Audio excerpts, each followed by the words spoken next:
Bonjour à tous, très content d'avoir aujourd'hui pour inviter un humoriste, comédien et animateur qu'on aime beaucoup. Bonjour Arnaud Gidouin. Bonjour. Animateur, un peu moins quand même. Un Ça y peu est, moins, ça fait mais longtemps que... justement, on va retracer votre parcours. Et il y a eu quand même Oh non, quelques... non, faites pas ça, faites pas ça. Moi, je suis venu en ami, s'il vous plaît. Ne faites pas ça. Donc ça commence en 86 où là vous vous produisez donc à 18 ans dans un spectacle amateur, je crois à Brétigny-sur-Orge. C'est là que la vocation est née. Ouais.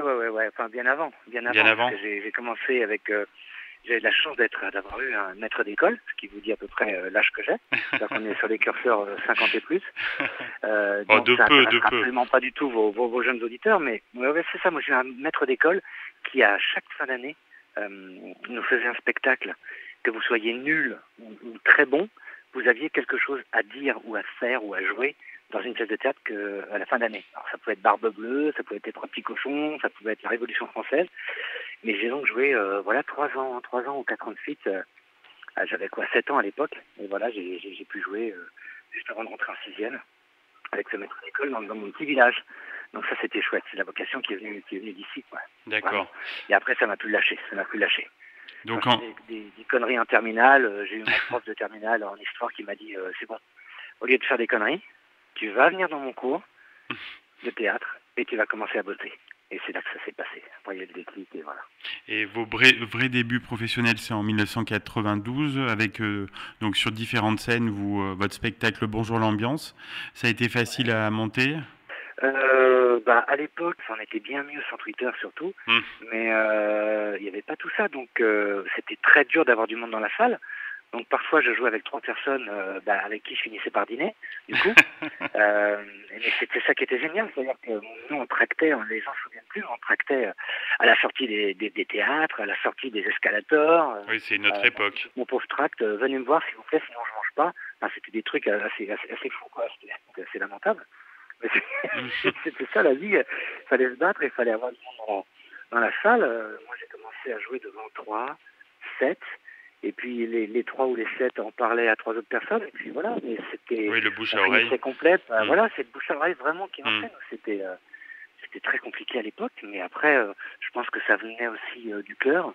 Et je crois que les gens, après ce que vous faisiez sur scène, il fallait que ce soit aussi bon, parce que ça sert à rien d'avoir 25 personnes si tout ce que vous faites c'est de la merde. Oui. Vous en Hmm. aurez 12 la fois d'après. Hmm. Alors que c'est faut mettre que ce soit exponentiel. Et ça l'a toujours été pour moi, donc je suis plutôt content, quoi. Je suis plutôt très heureux même.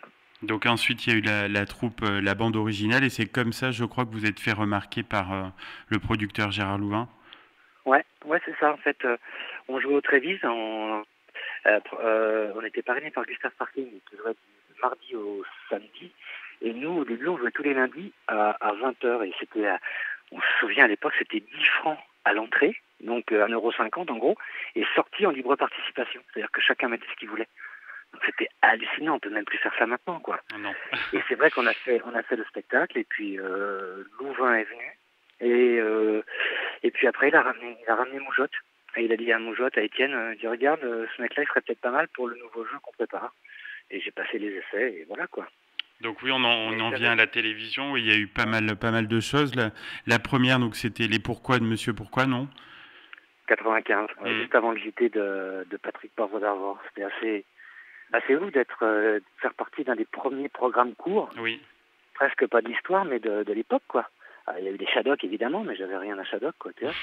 Mais c'était un peu ça, quoi. C'est-à-dire que c'était la première fois qu'on voyait un programme court arriver avant le journal télévisé. C'était assez génial, quoi. Tout de suite, j'ai été tout de suite, bim, satellisé. Puis à l'époque, c'était d'un seul coup, les premières pages, on a fait carrément une couverture ou une page centrale dans Le Monde à l'époque, parce qu'on avait la chance aussi d'avoir les Pourquoi de Monsieur Pourquoi, qui était quand même écrit par Philippe Vandel. Et donc, il était très médiatisé à l'époque, puisqu'il est parti de nulle part ailleurs, Oui. avec Gildas, Hmm. Decaune, etc. Enfin, la grande époque. Moi, j'ai passé les essais, on était 300 à peu près, quoi. Mais Pourquoi de Monsieur Pourquoi, c'était presque du semi-muet. Donc, c'était intéressant à travailler, quoi. Très intéressant à travailler, quoi. Il y a un autre jeu qui, moi, m'a bien marqué, c'était Alibaba. Donc ça a bien marqué Ouais. l'année 97. Vous êtes amusé à faire cette émission? Mais c'est pareil, moi, je sais que... Alors, maintenant, je dis un peu plus non, mais à l'époque, Louvain vient vous chatouiller un peu. Et puis d'un seul coup, vous avez Thierry pourquoi vous diriez non, quoi? Un mec Bah comme oui, Thierry Ardisson, qui, moi, à l'époque, quand j'étais jeune, très très jeune, j'allais dans le public de Lunettes Noires pour Nuit Blanche. Enfin, j'allais voir Thierry, je voyais bien les sûr. débuts de Laurent Ouais. Baffy. Enfin, c'était hallucinant. J'étais dans le public et d'un seul coup, on me dit oui, parce que et Thierry Ardisson, je me souviens très bien, la première fois qu'il m'a vu, je crois, faire les essais, pour lui, c'était moi tout de suite. Hmm. Il y avait, je crois, Chiabodo et Lustig en face. Il était quand même des produits TF1. Ouais. Et moi, j'étais une sorte de challenger, quoi. Hmm. Et d'un seul coup, il s'est rapproché, il a demandé, comme Thierry sait le faire, et il voulait toutes les infos. Il dit, c'est qui ce mec-là? Je veux tout sur lui. C'est Ensuite, parti, et ça fait de très bonnes audiences. Ouais. très bonnes audiences, tout comme La Fureur, donc d'Arthur, vous étiez un des piliers masculins de l'émission. C'était chouette, non? C'était des bons moments. Mais ça, je crois que les gens se rendent pas assez compte, parce que justement maintenant, les ondes sont un peu brouillées avec toutes ces conneries de. Vraiment, j'ai pas peur de le dire, des réseaux sociaux, où tout le monde donne son avis sur tout sans connaître vraiment la personne et les gens. Oui. Et surtout ce qui est vraiment la personne. Il y a des gens dans ce métier qui sont des fidèles, qui sont des gens absolument incroyables. Arthur en fait partie. C'est-à-dire que pour vous raconter l'anecdote, et vous allez voir quel mec c'est. Arthur, je passe des essais pour faire, à l'époque, faire partie de sa bande, la Europe 2, où il y a Gad Elmaleh, Philippe Zelief, Tex, etc. Je passe les essais, et bon, on me dit non, on a un peu déjà des mecs comme ça, mais je suis à l'époque avec Gad Elmaleh, parce qu'on joue au Trévis tous les deux, moi dans la bande originale, et lui juste avant, à 20h, avec son spectacle Décalage, et on s'entend bien avec Gad. Et c'est lui qui me propose de venir avec Arthur. Et puis ça se fait pas, mais Arthur, il est là, il me dit Arnaud, t'es un costard? Bah, je dis oui, oui. Bah, tu fais la Fureur samedi. Mais je dis pardon? Il dit non, tu fais la Fureur samedi, tu viens.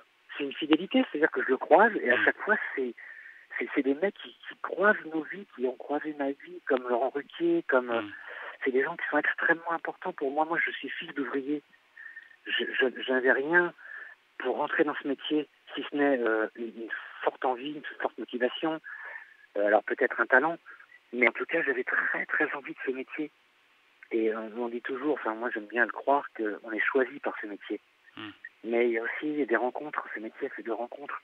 Et moi je suis extrêmement reconnaissant, vraiment, toutes les minutes, toutes les secondes de ma vie, d'avoir rencontré certaines personnes qui m'ont vraiment, vraiment mis le pied à l'étrier, et qui m'ont aidé, quoi, et qui en plus m'ont mis un petit peu le spot, l'éclairage sur moi, et vraiment c'est... Vraiment, j'en suis, voilà, je suis très reconnaissant. C'est bien d'être reconnaissant. En 2005, il y a une série importante pour vous, Faites comme chez vous. Vous étiez le créateur et l'un des acteurs. C'était très sympa. Pourquoi il n'y a eu qu'une seule saison? Faites comme chez vous, non, j'étais pas le créateur. Hein. C'était une adaptation d'une série espagnole qui marchait très fort. Et moi, je faisais partie, c'était un peu nos chers voisins bien avant l'heure. Oui, oui. Et moi, je faisais un couple gay. Ça a été très important puisqu'on a gagné un prix en plus au Festival de fiction de Saint-Tropez. C'était la meilleure fiction, meilleure série. Alors, ces dernières années, vous avez fait pas mal de théâtre. Est-ce qu'on peut dire que c'est le domaine où vous prenez le plus de plaisir dans votre palette d'activités? Oui, bien sûr. Bah, j'ai toujours fait ça. C'est-à-dire que pratiquement chaque année, j'étais dans une pièce de théâtre. C'est pour ça que les gens ils me voient très peu au cinéma ou en téléfilm, parce que souvent, dans ce métier, souvent les gens disent ah, t'es au théâtre, tu peux pas venir faire de film, c'est chiant, on est obligé de te ramener pour 7 heures, pour 6 heures, pour tu vois.